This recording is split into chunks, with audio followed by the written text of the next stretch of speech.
রব্বুল আলামিন সৈয়দা আদমকে মাটি থেকে বানালেন। আদম আলাইহিস সালামের প্রথম স্তরের নাম ছিল তিনুল লাযিব, এঁটেল মাটি। তারপরে তিনি হলেন হামাইম মাসনুন, কাদামাটি। তারপরে তিনি হলেন সলসালিন কাল ফাখর, কাদামাটি। কাদামাটি থেকে হলেন পোড়ামাটি, ঠিক না? প্রথমে আল্লাহ জমিন থেকে মাটি নিলেন। এই মাটির উপরে আল্লাহ 40 দিন বৃষ্টি ঢাললেন। আকাশকে বললেন ইয়া সামাউ আমতিরি আলাইহি 40 ইয়াওমা। 40 দিন মাটির উপরে যখন বৃষ্টি ঢালা হলো, এঁটেল মাটি হয়ে গেল কাদামাটি। জোরে বলেন কি মাটি? কাদামাটি। কাদামাটির যেমন খুশি তেমন বানানো যায়, ঠিক কিনা? আল্লাহ এবার সৈয়দনা আদমের মূর্তি বানালেন 60 হাত লম্বা। বুখারীর বর্ণনা, লাম্মা খালাকাল্লাহু আদমা ওয়া কানা তুলুহু 60 যিরাআন। রব্বুল আলামিন যখন সৈয়দনা আদমকে বানালেন 60 হাত লম্বা করে বানালেন। আপনারাও যারা জান্নাতে ঢুকবেন আপনাদের আকৃতিও 60 হাত লম্বা করে দিবে কে? আল্লাহ এবার আদমের মূর্তি বানানোর পরে সূর্যরে বললেন ইয়া শামসু হাররিকি 40 ইয়াওমা। ও সূর্য, আদমের মূর্তির উপর, মাটির মূর্তির উপর 40 দিন রোদ দাও। 40 দিন রোদ দেওয়ার পরে মাটির আদম হয়ে গেল সলসালিন কাল ফাখর, ঠনঠনে পোড়া মাটি। পোড়া মাটির মূর্তির মধ্যে নক করলে ঠনঠন আওয়াজ আসে না নাই? আল্লাহর টোকা দিয়ে দেখলেন ঠনঠন করে। তার মানে আপনি মাটির তৈরি ভাই। কিসের তৈরি? 3টা জাত, 3 জিনিস দিয়ে তৈরি। ফেরেশতারা নূরের তৈরি, জিনের আগুনের তৈরি, মানুষ হলো মাটির তৈরি। আদমকে মাটি দিয়ে বানালো কে? তুমি মাটির আদমকে প্রথম সৃষ্টি করিয়া ঘোষণা করিয়া দিলে শ্রেষ্ঠ বনিয়া। তাই নূরের ফেরেশতা করে আদমকে সেজদা, সবার চেয়ে বেশি সম্মান দিলে মাটির আদমকে।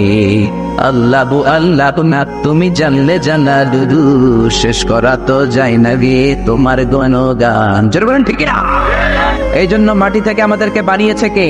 আল্লাহ। তো মাটির মানুষ আপনি, আপনি কেন অহংকার করেন? অহংকার করবে একজন, তিনি কে? মাটি থেকে আল্লাহ আপনারে বানালেন, আর এই মাটির ঘরে আল্লাহ আপনারে ঢুকিয়ে দিবেন। আপনার আসল ঘর বিল্ডিং এর ঘর নয়, আপনার আসল ঘর মাটির ঘর, ঠিক কিনা? একদিন মাটির ভেতরে হবে ঘরে মন আমার, কেন বাঁধো দালান ঘর রে মন আমার, কেন বাঁধো দালান ঘর, ঠিক কিনা? এই গানটার দিকে যদি চিন্তা করেন, সৈয়দনা আদমকে আল্লাহ মাটি থেকে বানালেন, এই মাটি থেকে আপনি তৈরি, আবার মাটির ঘরে আপনি ঢুকবেন। এই কথাটা যদি দুনিয়ার কোনো মানুষ চিন্তা করে, দুনিয়ার বুকে আর কোনো অন্যায় কাজ তার দ্বারা সম্ভব হতে পারে? এই বিল্ডিং আপনার আসল ঘর না মিয়া। এই যে দামি দামি ফ্ল্যাট আপনার আসল ঘর নয়, গাড়ি বাড়ি আসল ঘর নয়। ছোট্ট একটা কবরের মাটির ঘরের মধ্যে আজীবন কিয়ামত পর্যন্ত আপনি থাকবেন, ওই ঘরটাই আপনার ঘর, ঠিক কিনা? আপনি যেই ঘরে থাকেন, এটা যদি আপনার ঘর বা বাড়ি হয়, আপনার বাবাও তো বলতো এটা ওনার বাড়ি। আপনার বাড়ির সামনে দাঁড়িয়ে যদি বলে এটা কার বাড়ি, আপনি বলবেন আমার বাড়ি। আপনার বাবা যখন এই বাড়িতে থাকতো, আপনার বাবার যখন জিজ্ঞেস করা হতো এটা কার বাড়ি, কি বলতো? আমার বাড়ি, আমার বাড়ি। আবার আপনার দাদা যখন এই ঘরটাতে ছিল, ওনারে যখন জিজ্ঞেস করা হতো উনিও বলতো আমার বাড়ি। আপনার দাদার দাদার দাদার দাদার দাদা, উনিও কি বলতো? আমার বাড়ি। আবার আপনি মরে গেলে আপনার ছেলে বলবে আমার বাড়ি। একই বাড়ি, কয়জনে কয় আমার বাড়ি, চিন্তা করছে? এরপরে আপনার নাতি, সেও বলবে আমার বাড়ি। নাতির নাতির নাতির নাতির নাতি, সে যখন থাকবে সেও বলবে আমার বাড়ি। জোরে কোন ঠিক কিনা? পরের জায়গা পরের বাড়ি, ঘর বাঁধিয়া আমি রই, আমি তো সেই ঘরের মালিক নই। পরের জায়গা পরের বাড়ি, ঘর বাঁধিয়া আমি রই, আমি তো সেই ঘরের মালিক নই। এই যে ঘর দর দালান দালান বাড়ি বাড়ি করি, টাকা টাকা করি, পয়সা পয়সা করি, একটাও আমার নজরে কোন ঠিক না? আল্লাহ বললেন মিনহা খালাকনাকুম ওয়া ফিহা নুঈদুকুম ওয়া মিনহা নুখরিজুকুম তারাতান উখরা। মাটি থেকে বানালাম, মাটির কবরে ঢুকালাম, আবার মাটির কবর থেকে কিয়ামতের দিন তোমারে উঠিয়ে দিবে কে? এজন্য অহংকার কেউ করতে পারে না একজন ছাড়া, তিনি কে? আল্লাহ। চিল্লায় বলেন না তিনি কে? এই জন্য নিজেকে নিজে ছোট বলেন, গোটা বিশ্বের মানুষের চোখে আপনারে বড় বানায় দিবে কে? আল্লাহ। শয়তান আল্লাহরে বলল, আল্লাহ কেন আপনি জান্নাত বানালেন? আল্লাহ বললেন বানাবো না কেন? শয়তান বলল, আল্লাহ জান্নাত বানিয়ে কোনো লাভ নাই, পারলে জাহান্নাম কয়েকটা বানায় বানান। আল্লাহ বলল কেন কেন? শয়তান বলল, আল্লাহ একটা বান্দারাও তো আপনি জান্নাতে ঢুকাতে পারবেন না, আমি ধোঁকা দিয়ে দিয়ে সব গুনারে জাহান্নামে পাঠিয়ে দেব, একটাও জান্নাতে ঢুকতে পারবে না। তাফসীর মাহফিলে যেতে চাইবে ধোঁকা দিয়ে গানের আড্ডায় নিয়ে যাব, কোরআনের মজলিসে যেতে চাইবে ধোঁকা দিয়ে মদের আড্ডাখানায় নিয়ে যাব, সবগুলোর আমি জাহান্নামী বানাবো। আল্লাহ বললেন, শয়তান তুই আজীবন ধোঁকা দিবি, ওয়াসওয়াসা দিবি, আমার বান্দা নামাজ ছাড়বে, ভুল করবে, জুলুম করবে, অন্যায় করবে, হিন্দি সিনেমা দেখবে, কিন্তু তাফসীরুল কোরআনের মাহফিলে এসে আখিরে মুনাজাতে চোখের পানি ছেড়ে যখন একবার আমার বান্দা চাওয়ার মতো আমার কাছে চাইবে, আমি আমার বান্দার জীবনের সব গুনাহ মাফ করে দেব। শয়তান বলল, এত সোজা না, আমি ডান দিক থেকে ধোঁকা দেব, বাঁ থেকে দেব, উপর থেকে দেব, নিচ থেকে দেব, সামনে থেকে দেব, পেছন থেকে দেব, একটা বান্দারাও আপনি জান্নাতে ঢোকাতে পারবেন না। আল্লাহ বললেন, তুই চ্যালেঞ্জ দিলি, আমিও তোর চ্যালেঞ্জ নিলাম। ইজ্জতি ওয়া জালালি ওয়া ইরতিফাই মাকানি, আমার ইজ্জতের কসম, আমার জালালিয়াতের কসম, আমার মহানত্বের কসম, বান্দা আজীবন গুনাহ করবে, নামাজ ছাড়বে, অন্যায় করবে, অপরাধ করবে, মরার সময় মালাকুল মাউত এসে আমার বান্দার রুহটা টান দেয়, ওই টান দেওয়ার চোটে আমার বান্দা ব্যথা পায়, রুহ বের হওয়ার সময় গলা দিয়ে গড় গড় গড় গড় শব্দ হয়, ওই গড়গড়ানি শব্দের আগে একবার যদি আমার বান্দা চোখের পানি ছেড়ে আমার কাছে ক্ষমা চায়, আমি আমার বান্দার জীবনের সব গুনাহ খাতা মাফ করে দেব। এজন্য আল্লাহ বললেন, খবরদার, আমার রহমতের সাগর, দয়ার সাগর, মায়ার সাগর যে কত বড় বান্দা তুমি জানো না। এজন্য সব সময় আল্লাহর কাছে দোয়া করার দরকার, চাওয়ার দরকার আছে না নাই? সব সময় আমরা একজনের কাছে চাইবো, তিনি কে? আল্লাহ। আমরা জীবনে যত দোয়া করেছি কোনোদিন আল্লাহ কোনো দোয়া ফেরায় না। আপনি যখন যেভাবে যেই দোয়াটা চাইবেন কবুল করে কে? জোরে বলেন কে? 3 ক্যাটাগরিতে আল্লাহ দোয়া কবুল করেন। জোরে বলেন কয় ক্যাটাগরি? ক্যাটাগরি নাম্বার 1, আপনি দোয়া করলেন, আল্লাহ আমার এটা দাও, আল্লাহ সাথে সাথে দিয়ে দিবেন, কবুল করে নিবেন, আপনি যেটা চেয়েছেন পেয়ে যাবেন। আল্লাহ বলে, ইয়েস আমি তোরে দেব, কারণ আল্লাহর কাছে নো নাই। জোরে কোন ঠিক কিনা? 2 নাম্বার ক্যাটাগরি, আপনি একটা বিষয় আল্লাহর কাছে দোয়া করলেন, চাইলেন, তখনও আল্লাহ বলবে ইয়েস, কারণ আল্লাহর কাছে নো নাই। আল্লাহ বলবেন ইয়েস দেব, তবে এখন না, পরে দেব। কখন দিলে আপনার সুবিধা, আপনার চেয়েও ভালো জানেন কে? আল্লাহ বলেন, দেব দেব রে বান্দা, এখন নয়, পরে দিলে ভালো হবে, পরে আমি তোমারে দেব, পরে আপনাকে আল্লাহ সেটা দেবেন। 3 নাম্বার ক্যাটাগরি, আপনি আল্লাহর কাছে দোয়া করলেন, চাইলেন, প্রার্থনা করলেন, আল্লাহ বললেন এখনো দেব না, পরেও দেব না, এই দুনিয়াতে দেব না রে গোলাম, জান্নাতের চাইতেও বড় জিনিস আমি তোরে দেব। তার মানে জীবনে যত দোয়া করেছেন কবুল করেছে কে? আল্লাহ। সব নবীরা বিপদে পড়লে চাইতেন কার কাছে? কোন নবী কোন বিপদে পড়ে কোন দোয়া করলেন? আল্লাহর কোরআনের মধ্যে দোয়াগুলো আছে না নাই? সাইয়েদনা আদম দোয়া করলেন, রব্বানা যালামনা আনফুসানা ওয়া ইন লাম তাগফির লানা ওয়া তারহামনা লানাকুনান্না মিনাল খাসিরিন। আল্লাহ ভুল করেছি, গুনাহ করেছি, অন্যায় করেছি, অপরাধ করেছি, তুমি যদি মাফ না করো, আমাদেরকে মাফ করার কেউ নাই। যেরকম ঠিকিরা আমাদেরকে মাফ করতে পারে একজন, তিনি কে? আর জোরে বলেন কে? এই জন্য চাইতে হবে আল্লাহর দরবারে, আল্লাহর ঘর মসজিদে যে চাইবো, কোনো মাজারে যে চাওয়া যাবে না। কোনো মাজারে চাওয়া যাবে? খবরদার, কোনো মাজারে চাওয়া যাবে না। চাইবো আমরা আল্লাহর কাছে। এরপরে সাইয়েদনা ইউনূস নবী দোয়া করলেন, লা ইলাহা ইল্লা আনতা সুবহানাকা ইন্নী কুনতু মিনাল জালিমিন। আল্লাহ আমি ভুল করেছি, অন্যায় করেছি, অপরাধ করেছি, তুমি ছাড়া কোনো ইলাহ নাই, তুমি ছাড়া কোনো মাবুদ নাই, বিপদ থেকে যদি তুমি আমারে রক্ষা না করো, রক্ষা করার মতো কেউ নাই। তিনি আল্লাহর কাছে বললেন, আল্লাহ 3টা অন্ধকারের ভেতরে আমি আছি। 1 হলো মেঘের অন্ধকার, 2 হলো সাগরের ভেতরের অন্ধকার, 3 হলো তিমি মাছের ভেতরে অন্ধকার। কোন ঠিক কিনা? ইউনূস নবীকে তিমি মাছের পেটের ভেতরে ঢুকিয়ে দিল কে? তুমি। ইউনূস নবী রে যখন খাইলো মাছেতে গিলিয়া, ফেরেশতা পাঠাইয়া দিলে ইসমে আজম দিয়া, প্রাণে ছিল যাহার ভয় সেটা পাইল যে আশ্রয়, শত্রুদেরই হাত থেকে বাঁচাইলে প্রাণ। আল্লাহু আল্লাহু তুমি জানলে জানালু, শেষ করা তো যায় না গে তোমার গুণগান। চিল্লা বলেন ঠিক না? আল্লাহ সাথে সাথে তিমি মাছের পেটের ভেতর থেকে সাইয়েদনা ইউনূসের দোয়া কবুল করে বললেন, ফাস্তাজাবনা লাহু ওয়া নাজ্জাইনাহু মিনাল গাম্মি ওয়া কাযালিকা নুনজিল মুমিনিন। এই জন্য যখন আমরা বিপদে পড়ব চাইবে একজনের কাছে, তিনি কে? একদল আছে বিপদে পড়লে চায়, বিপদ সেরে গেলে আল্লাহরে বলে যায়, আছে না নাই? দেখবেন বাংলাদেশের সাথে ইন্ডিয়ার ক্রিকেট খেলা, 1 বলে 4 রান দরকার। ওই সময়ে যেই মেয়েটা পর্দার মধ্যে উলঙ্গ হয়ে লাফালাফি করছিল, এখন আর লাফালাফি করে না, এতক্ষণ হিন্দি গান ধরেছিল, দুম্মা চলে এখন আর দুম্মা চলে বলে না। এখন দেখবেন ওই মেয়েটা মাথার মধ্যে পর্দা দিয়ে আল্লাহর কাছে মোনাজাত করে, বলে আল্লাহ একটা সাইড দাও না, একটা ছক্কা দাও না। এরকম দোয়া মোনাজাত আছে না নাই? ওই মুহূর্তে সাকিব আল হাসান যখন ছক্কা মারে, আবার মাথার ওড়না ফেলে দেয়, আবার লাফ দিয়ে গান শুরু করে দেয়, দুম্মা চলে।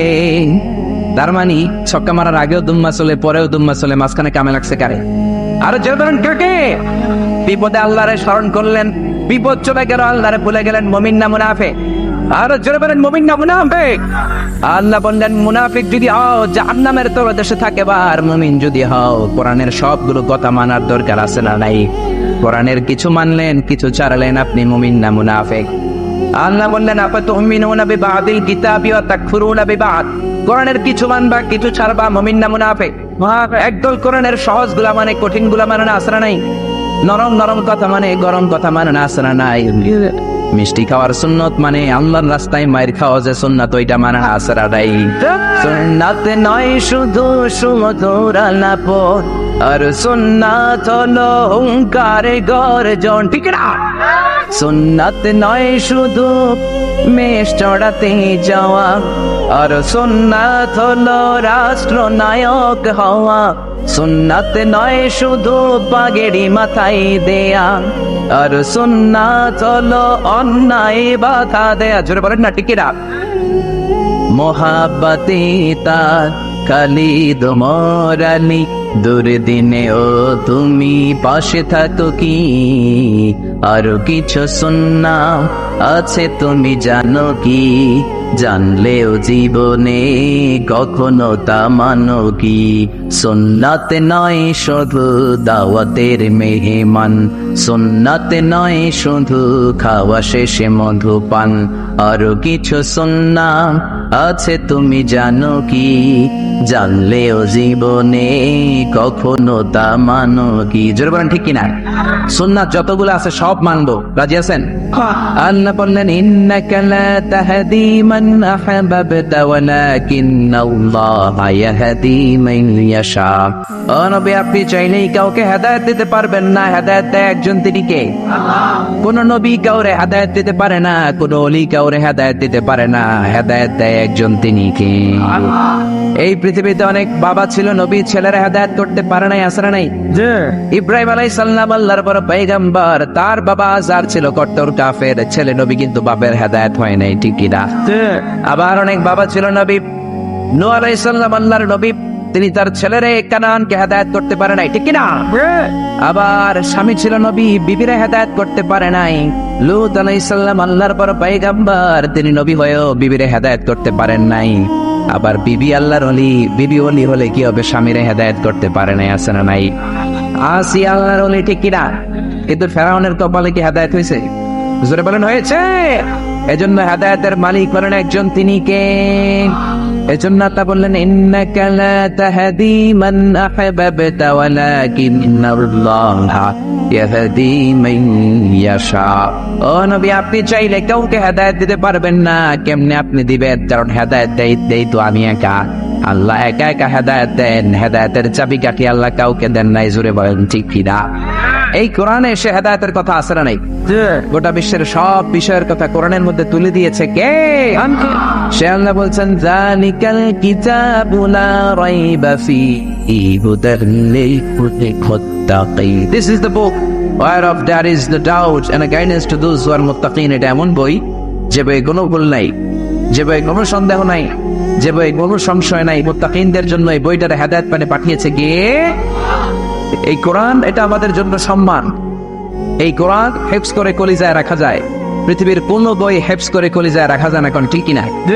বেদ, রামায়ণ, বাইবেল, ত্রিপিটক, মহাভারত, কোন বই কি মুখস্থ করা যায় না? কিন্তু কোরআনের হাফেজ আছে না নাই? বর্তমান বিশ্বে হাফেজের কোরআনের সংখ্যা প্রায় 70 লাখ। সুবহানাল্লাহ কবেন না?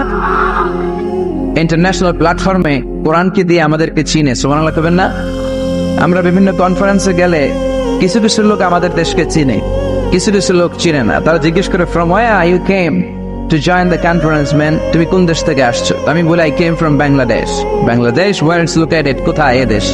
তখন বলতে হয় ইন্ডিয়া পাকিস্তানের পাশে, it's bordered with India, very close to Pakistan। এরকম বললে চিনে, তা না বলে চিনে না। কিন্তু কয়েকটা কারণে এখন গোটা বিশ্ব বাংলাদেশকে চিনে। Number 1, cricket.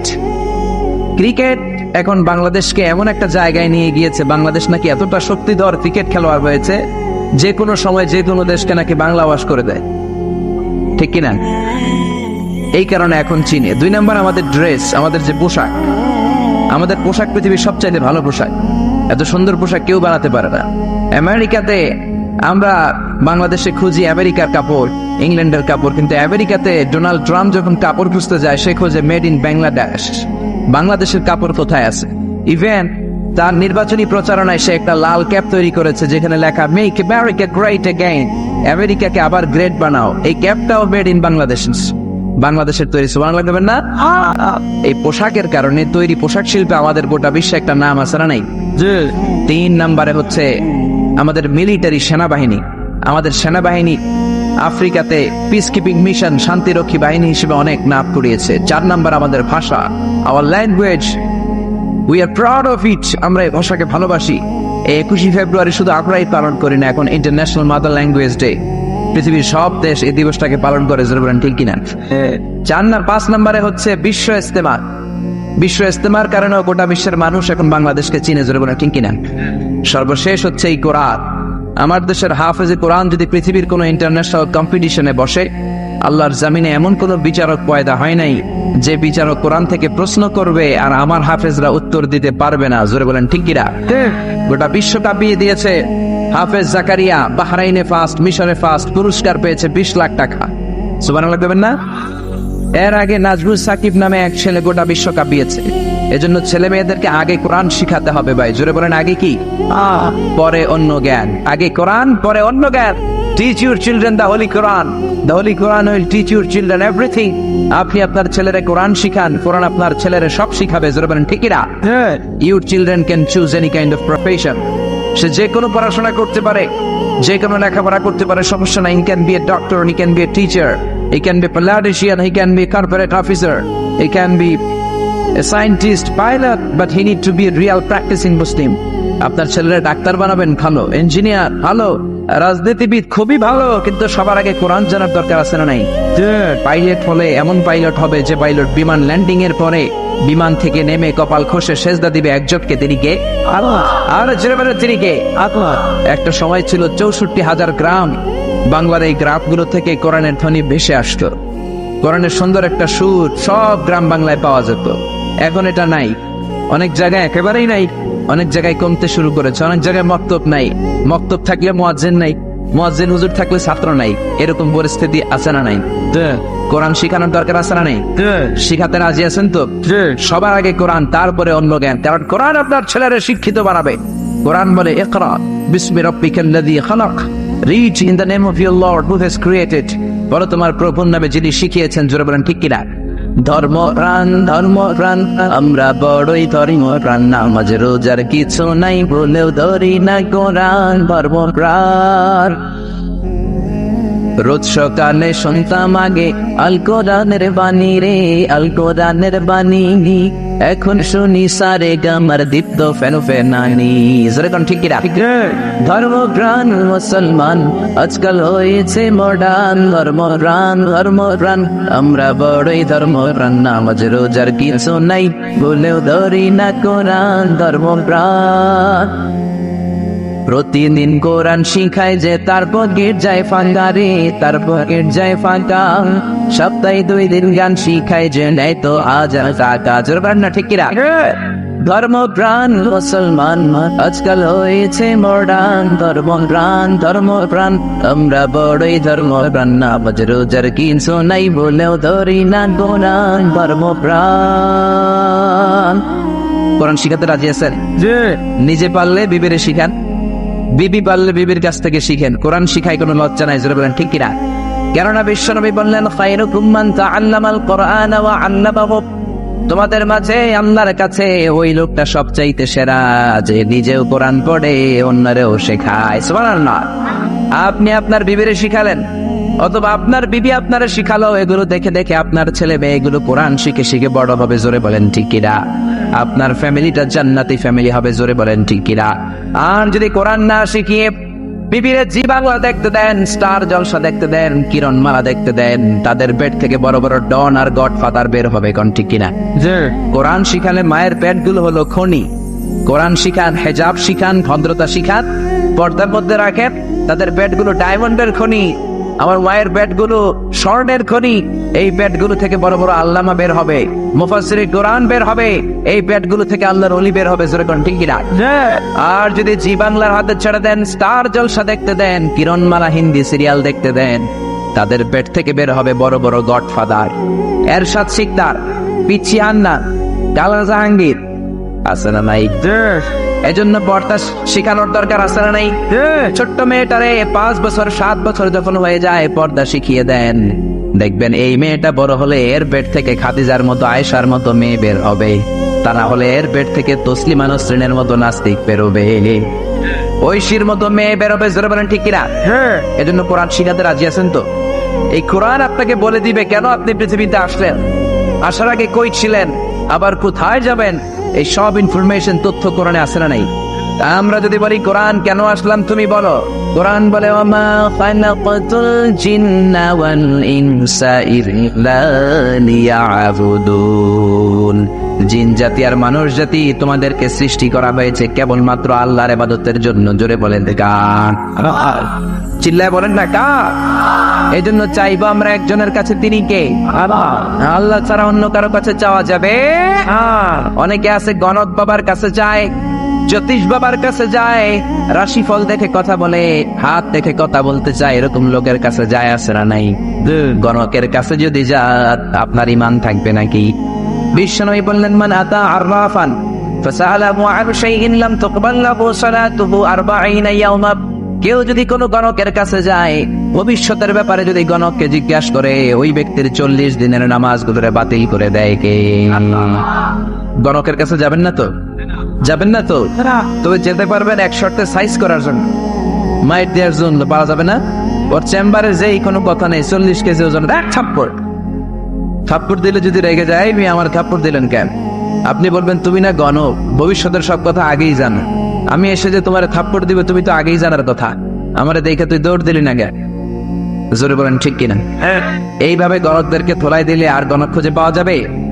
এইভাবে জ্যোতিষ বাবাদেরকে ধোলাই দিতে হবে। বাংলাদেশে জ্যোতিষ বাবা আছে না নাই? লিটন দেওয়ানের চেম্বার আছে না নাই? কোথায়? বসুন্ধরায়। বসুন্ধরাতে আগুন লাগলো, ওর চেম্বারও জ্বললো, কিচ্ছু কইতে পারে নাই। র্যাবের প্রধান যে আগে এটারে বাঁচছে। তুই বেটা বাংলাদেশের মানুষের ভাগ্য বলে দেশ, বসুন্ধরায় তোর চেম্বারে আগুন লাগছে, আগে গেলি না কেন? সুবহানাল্লাহ কইবেন না? এইভাবে যদি যুক্তি তর্ক দিয়ে, কোরআন দিয়ে, হাদিস দিয়ে বুঝিয়ে বুঝিয়ে এক একটারে শান্টিং করা শুরু করে দেন, বাংলার জমিনে কোনো গণক বাবার, জ্যোতিষ বাবার চেম্বার থাকবে? এজন্য খবরদার, এদের কাছে যাওয়া যাবে না। আবার তারা রাশিফল দেখে বলবে আপনার কুত্তা রাশি, আপনার বউ নিয়ে গেলে বলবে তোর বউয়ের বিলাই রাশি, বাচ্চা নিয়ে গেলবে বলবে ইন্দুর রাশি, আবার বলবে হাতটা দেখা, হাতের মধ্যে ভাগ্য আছে, সব বলে দেব ভুয়া কথা, ঠিক না? হাতে কোনো ভাগ্য নাই, ভাগ্য থাকে লৌহে মাহফুজে। কে বলছেন? কে বলছেন? হাতে কেমনে ভাগ্য থাকে? কারো হাতে কোনো ভাগ্য নাই, কারণ ভাগ্য তো তারও আছে যার হাত নাই, জোরে কোন ঠিক কিনা? অনেক লোক হাত ছাড়া পা ছাড়া জন্মায় না, তো যে লোকটার হাত নাই ওই লোকটার ভাগ্য আছে না নাই? সবকিছু লাউহে মাহফুজে লিখে রেখেছেন কে? সে আল্লাহ বললেন মা খালাকাতুল জিন্না ওয়াল ইনসা ইল্লা লিয়াবুদুন। জিন জাতি মানব জাতিকে একটা কারণে তৈরি করলাম, সেটা হলো আমার ইবাদতের জন্য। জোরে বলেন ঠিক কিনা? এজন্য চাইবো আমরা একজনের কাছে, তিনি কে? আল্লাহ।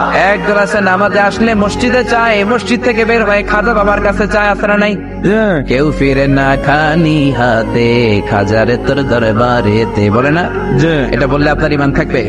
কি বলতে হবে? কেউ ফিরে না খালি হাতে, আল্লাহরে তোর দরবারেতে। কি সুন্দর আমার মাওলার দরবার, চাইলে কেউ কোনোদিন খালি হাতে ফিরে না। জোরে বলেন ঠিক না? খাজার দরবারে অনেকে দামি জুতা পড়ে যায়, জুতা চুরে নিয়ে যায়, খালি পায়ে ফিরে আসে, এরকম আছে না নাই? অ্যাপেলের সেট নিয়ে যায়, স্যামসাং এর মোবাইল নিয়ে যায়, চোর বাবা চুরি করে ফেলে মোবাইল, খালি হাতে ফিরে কান্দে, এরকম আছে না নাই? তো একটা দরবার থেকে কেউ ফিরে না, এটা কার দরবার? আবার একদল আছে মসজিদে যে আল্লাহরে বলে আপনি আর রহমানের রাহিম, দয়ালু। মসজিদে আল্লাহরে দয়ালু বলে, মসজিদ থেকে বের হয়ে দয়াল বাবার কাছে যায়, আছে না নাই? দয়াল বাবা রে দয়া করো আমারে, বলে না, বলা যাবে? কি বলতে হবে? দয়াল আল্লাহ রে দয়া করো আমারে। আমাদেরকে দয়া করে কি? সবাই বলেন কে? সে আল্লাহ বললেন, ওমা খালাকাতুল জিন্না ওয়াল ইনসা ইল্লা লিয়াবুদুন, জিন জাতি মানব জাতি ইবাদতের জন্য তৈরি করলাম। আবার বিষ্ণু বললেন, এই ইবাদতের সারমর্ম হলো দোয়া। যে দোয়াটা শুরুতে আপনারা আমার জন্য করেছেন, ইবাদতের নির্যাস, ইবাদতের জিস্ট সামারি হচ্ছে দোয়া। ইবাদতের সামারি কি? জোরে বলেন কি? এজন্য দোয়া করার দরকার আছে না নাই? দোয়ার মধ্যে পাওয়ার আছে না নাই? দোয়ার ভেতরে ক্ষমতা আছে না নাই? এই ক্ষমতা দিয়ে দিয়েছেন কে? দোয়ার মতো যদি দোয়া করতে পারেন, চাওয়ার মতো যদি চাইতে পারেন, কান্নার মতো যদি কান্না করতে পারেন, ফরিয়াদের মতো যদি ফরিয়াদ করতে পারেন, রোনাজারির মতো রোনাজারি করলে ডাকে সাড়া দিবে কে? সে আল্লাহ বললেন, বান্দা আমি ইবাদতের জন্য তৈরি করলাম, আর ইবাদতের নির্যাস বানালাম দোয়াকে। নামাজ পড়লা, রোজা করলা, হজ করলা, যাকাত করলা, কিন্তু দোয়া করলা না, তাহলে আসল জিনিসটাই তুমি হারালা, ঠিক না? এজন্য বিশ্বনবী বলেন, দোয়া মুখুল ইবাদা, দোয়া হচ্ছে ইবাদতের মগজ, ব্রেইন। ব্রেইন ছাড়া মানুষ বাঁচে? জোরে বলেন বাঁচে? তেমনি দোয়া ছাড়াও আপনার ইবাদত হবে না। ইবাদতের মূল কথা হলো দোয়া। ইবাদত করলেন, তারপরে যদি দোয়া করেন, ইবাদতটা কবুল করে নিবে কে? এই জন্য প্রত্যেক নামাজের শুরুতে আমাদের দোয়া আসরা নাই। সূরাতুল ফাতিহার অপর নাম সূরাতুদ দোয়া। সূরাতুল ফাতিহার অপর নাম কি?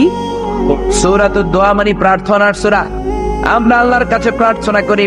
সূরাতুল ফাতিহায় আমরা আল্লাহর কাছে দোয়া করি, ইহদিনাস সিরাতাল মুস্তাকিম, আল্লাহ আমাদেরকে সরল সঠিক পথ দেখান। দোয়ার মতো দোয়া করলে কবুল করে কে? আল্লাহ। মিসাইল মারলে যেমনি মিসাইল লক্ষ্য বস্তু ভেদ করে, দোয়ার মতো দোয়া করতে জানলে আপনার দোয়াও লক্ষ্য বস্তু ভেদ করে ফেলবে। জোরে বলেন ঠিক কিনা?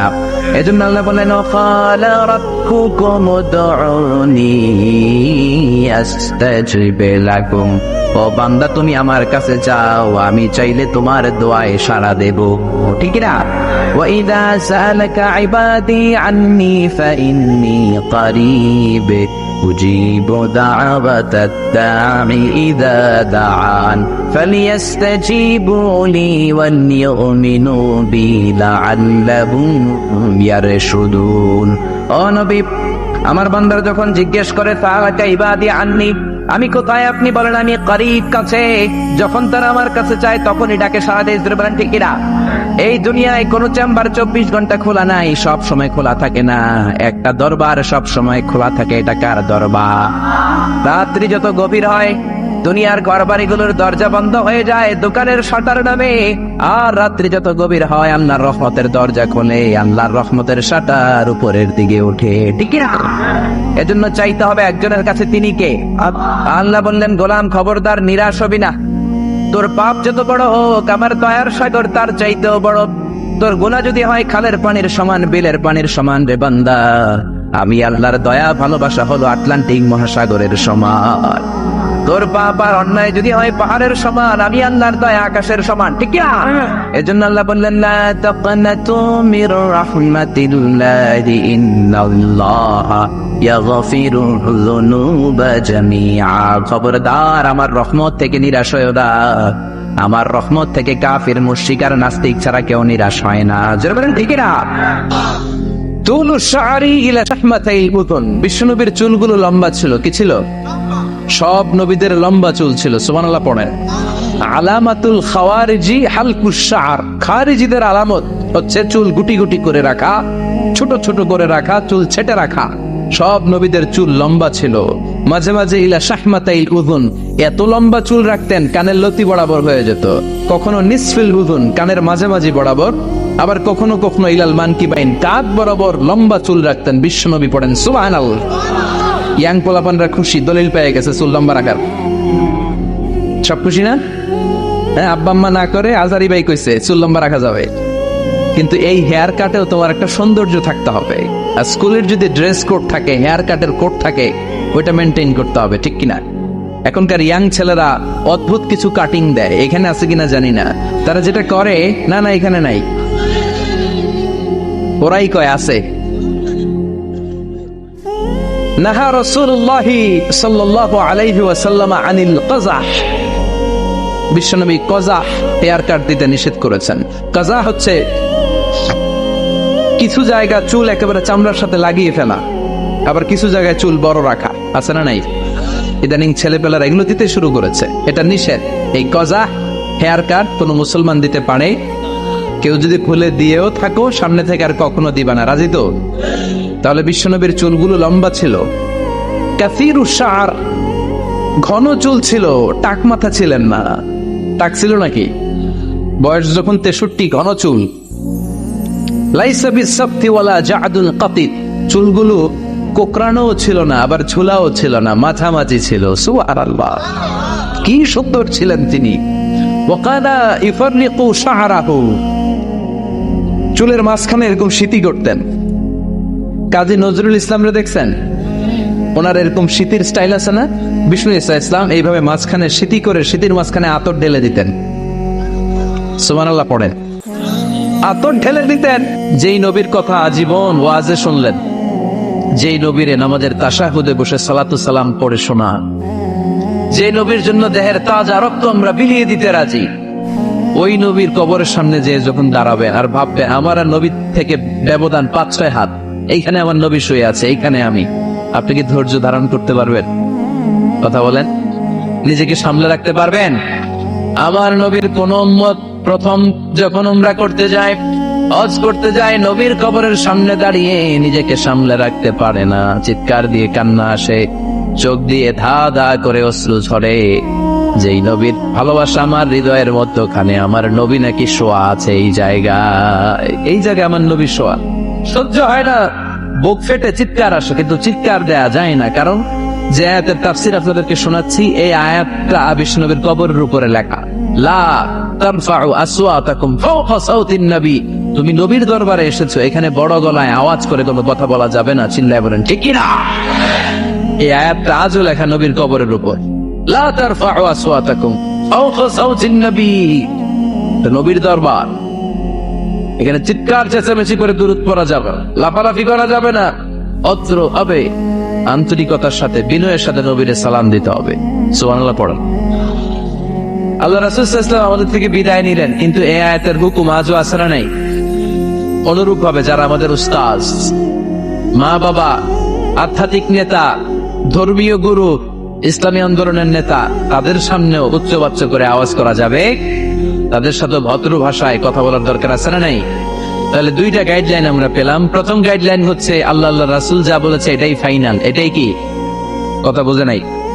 আল্লাহ রাসূল যা দিয়েছে সেটা কি ফাইনাল। আর 2 নাম্বার হচ্ছে নবীর কণ্ঠের চাইতে কণ্ঠ উঁচু করা যাবে? যাবে না। 3 নম্বরে আল্লাহ মুমিনদেরকে আবার ডাক দিলেন, বললেন ইয়া আইয়ুহাল্লাযীনা আমানু ইন জাআকুম ফাসিকুম বিনাবাইন ফাতাবায়ানু, কেউ যদি তোমাদের কাছে কোনো সংবাদ নিয়ে আসে, সংবাদটা বিশ্বাস করার আগে যাচাই করে নাও। আদেশটা কার? জোরে বলেন। আমরা কিছু শুনলেই বিশ্বাস করি, এরকম আছে না নাই? যা শোনে তাই বিশ্বাস করে, এরকম করা যাবে? তো কি করবেন তাইলে? হ্যাঁ, কি করতে হবে? ঠিক না বে ঠিক? হ্যাঁ, ঘটনাটা ঠিক না বে ঠিক, এটা আমাদেরকে যাচাই করতে হবে। You have to justify the news, you have to verify the report, whatever you found in social media or Facebook, don't share. Think twice before you share, man. Share করার আগে 2 বার ভাববেন যে শেয়ার করবো কি করবো না। একটা কিছু পাইলে শেয়ার মেরে দেয়, সে দিচ্ছে শেয়ার, তার বন্ধু দেয় শেয়ার, পুরা ফেসবুকের মধ্যে বাড়াবাড়ি, আছে না নাই?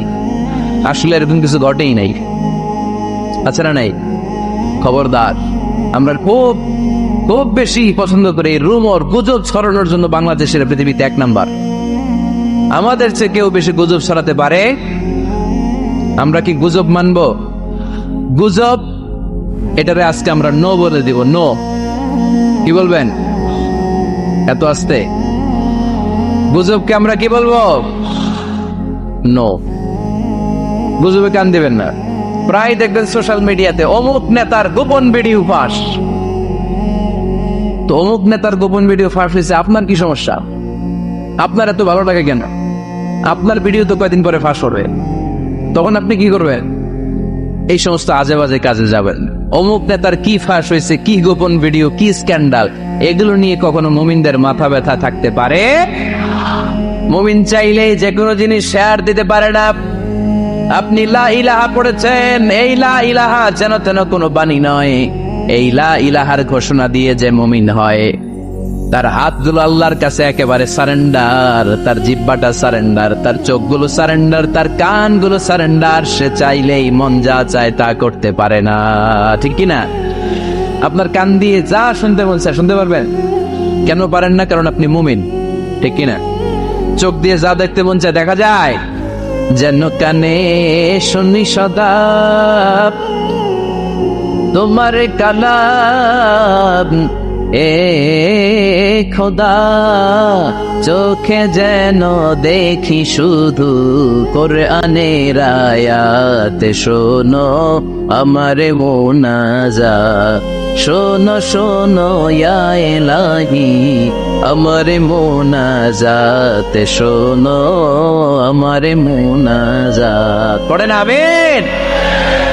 তাহলে ফাতাবাইয়ানু, নিউজ একটা শুনলেই আমরা শেয়ার দিব না ভাই, আমরা একটু চেক করব, ক্রস চেক, ডাবল চেক, নির্ভরযোগ্য তথ্যসূত্র তালাশ করব যে আসলে এই ঘটনাটা ঘটছে কিনা। 100% যখন আপনি confirm, then you may share in Facebook, that's not a big deal. দেন শেয়ার দেন, জনসচেতনতার জন্য শেয়ার দেন, সমস্যা নাই। কিন্তু না জেনে শেয়ার দেওয়া যাবে? কথা বলেন। আল্লাহ রাসূল সাল্লাল্লাহু আলাইহি ওয়াসাল্লামের জীবনে এরকম একটা ঘটনা ঘটেছিল। হারিস বিন মিরার রাদিয়াল্লাহু তাআলা আনহু বনুল মুস্তালিকের যুদ্ধে জেতার পরে হারিস বিন মিরারকে বিশ্বনবী দায়িত্ব দিলেন যে হারিস বিন মিরার, তুমি এই এলাকার নেতা, কি করতে হবে আমাদের? বিশ্বনবী বললেন নামাজ পড়বা, রমাদানের রোজা রাখবা, যাকাত আদায় করবা। মেরার বলে তাহলে যাকাত নেন। বিশ্বনবী বললেন না, 1 বছর পূর্ণ হওয়ার পরে যাকাত দিতে হয়। যাকাত কয় বছর পর পর? যাকাত প্রতিদিন দেয়া লাগে। হালানিল হাউল, 1 বছর যখন হবে আমি আমার সাহাবী পাঠাবো মদিনা থেকে, তখন দিয়ে দিও। বিশ্বনবী চলে গেলেন। 1 বছর পরে এক সাহাবীকে রেডি করলেন, যাকাতের সম্পদ নিয়ে আসো বনুল মুস্তালিকের পক্ষ থেকে। ওই সাহাবীর নাম হচ্ছে আলী ওয়ালিদ ইবনে উকবা।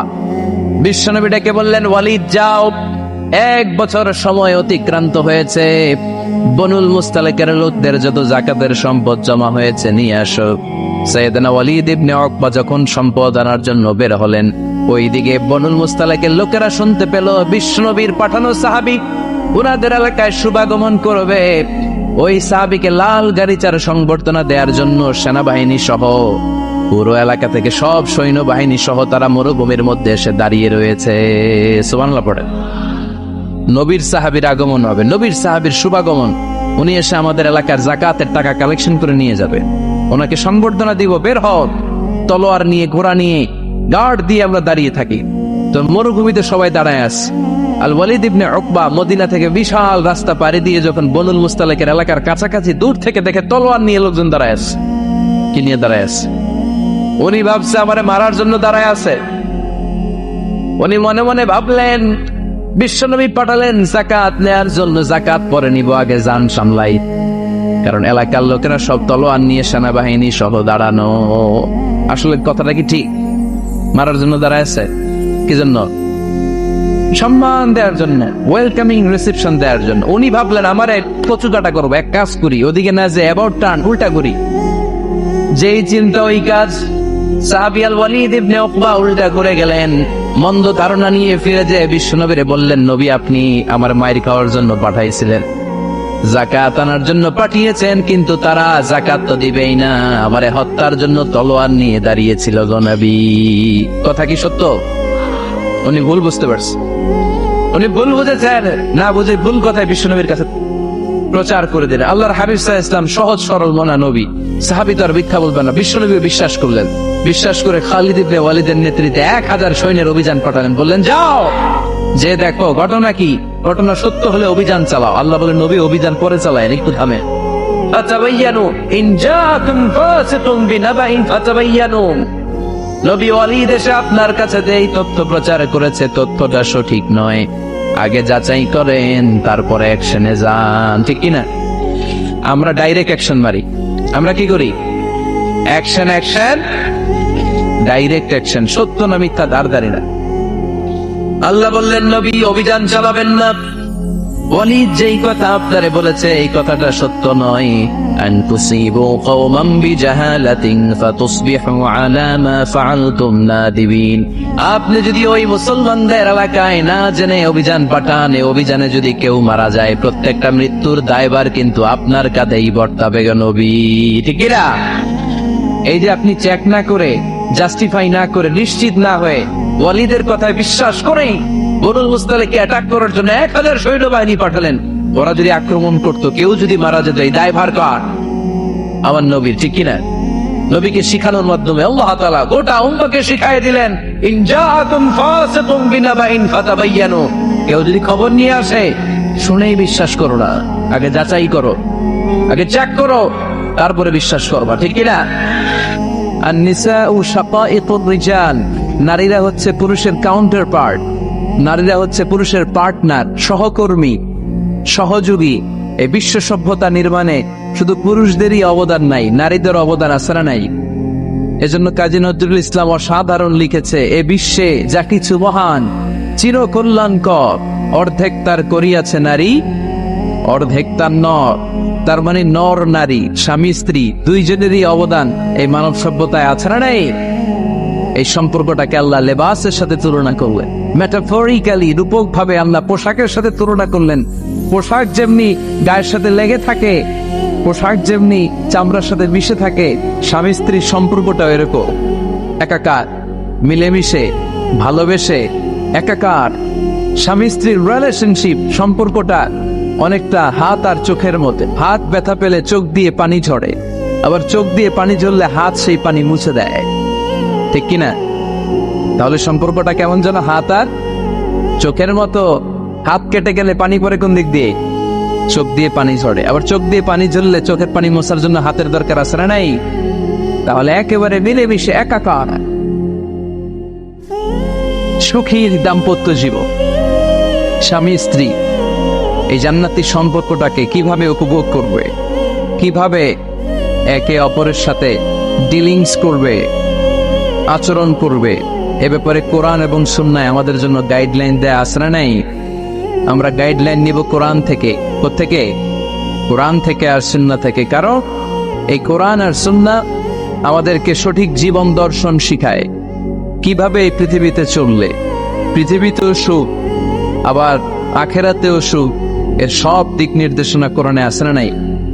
তাহলে এই যে স্বামী স্ত্রীর দাম্পত্য জীবন, এক্ষেত্রে প্রত্যেককে আল্লাহ তাআলা কিছু দায়িত্ব দিয়েছে। আজকে দায়িত্বগুলোর ব্যাপারে আমরা শুনি। স্ব স্থানে থেকে প্রত্যেকেই, স্বামী যদি স্বামীর দায়িত্ব পালন করে, স্ত্রী যদি স্ত্রীর দায়িত্বটুকু পালন করে, তাহলে দাম্পত্য জীবনটাকে জান্নাতি দাম্পত্য সুখ দিয়ে ভরে দিবে কে? আল্লাহ। আমাদের প্রত্যেকের দাম্পত্য জীবন সুখী হোক, সমৃদ্ধ হোক, আমরা চাই কি চাই না? অনেকে বলে হুজুর সুখ নাই, সুখ নাই, ঘরের ভেতরে গেলেই জাহান্নাম। কথা শোনে না আমার। আবার স্ত্রীরা বলে হুজুর দোয়া করবেন, পরকিয়া করে, খালি আসেন পাঠায়, আমারে ভাল লাগে না, এখন অন্যদিকে ঘুরে, এরকম আশ্রা নাই। দুই দিক থেকে অভিযোগ।